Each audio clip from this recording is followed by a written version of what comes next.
बाबा, आज येताना बासुंदी घेऊन या ना. अगं, कालच आपण आईचा वाढदिवस होता म्हणून आणली होती ना. ऐकलं, गोकुळची बासुंदी पुन्हा खावीशी वाटतेय. खरं सांगू, मलाही खावीशी वाटतेय. पुन्हा पुन्हा खावीशी वाटणारी गोकुळ बासुंदी. राजेंद्र निंबाळकरांनी स्वतःचा विकास केला की तालुक्याचा विकास केला हे सिद्ध करावं असा टोला संतोष मोरे यांनी लगावलाय.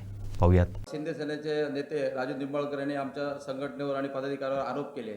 पहिली निंबाळकरांनी सांगावं की शासनाचे पैसे घेऊन स्वतःचा विकास केला का तालुक्याचा विकास केला हे पहिले त्यांनी सिद्ध करावं. त्याचप्रमाणे सर्वसामान्य शेतकऱ्याची मुलं इंजिनियर होऊन छोटी मोठी कामं घेतात, ती लाखापासून ते करोडापर्यंत तोच ठेकेदार घेतो. तालुक्यातली कामं सगळी त्यांनाच भेटली पाहिजे या दृष्टीने ते स्वतःच्या स्वार्थासाठी आणि स्वतःसाठी कामं करतात आणि आमच्यावर आरोप करतात की आम्ही विकासाला विरोध करतो. आमची संघटना आतापर्यंत कुठच्याही सार्वजनिक कामासाठी किंवा विरोध केला नाही.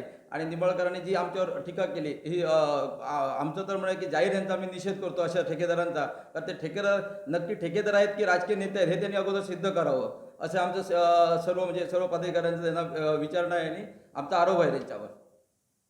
आता रिव्हर रॅफ्टिंगचं म्हणजे शासनाच्या निधीतनं स्वतःचा खाली म्हणजे ब्रिजच्या खाली जे काय रिव्हर रॅफ्टिंग वगैरे केलेलं आहे ते नक्की निंबाळकरांनी सांगावं तालुक्याच्या विकासाचं आहे की स्वतःच्या विकासाचं आहे हे पण त्यांनी जरा सिद्ध केलं तर बरं होईल.